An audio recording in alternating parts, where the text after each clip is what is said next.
Somnul vine la copii să ne spună noapte bună și povești la jucării.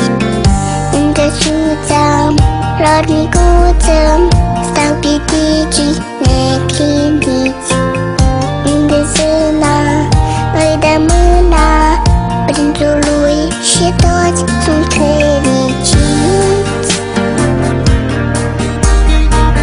Prințului și toți sunt fericiți. Prințului și toți sunt fericiți. Iar din ceruri îi cunună luna plină de mister, unde stele se adună fără număr sus pe cer. În hănuța-i de văpaie și frumoasă ca un vis, ne pătrunde în odaie, chiar de geamul nu mai e deschis.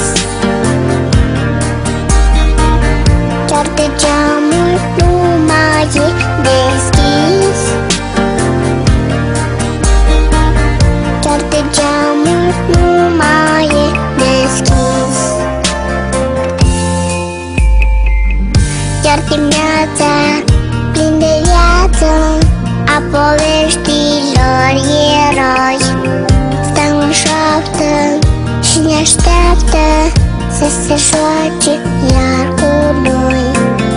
Fiecare jucărie, universul ei întreg, are suflet și vie, numai cei maturi nu înțeleg.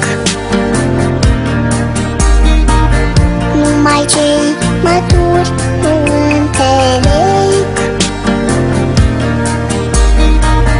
Numai cei maturi nu înțeleg.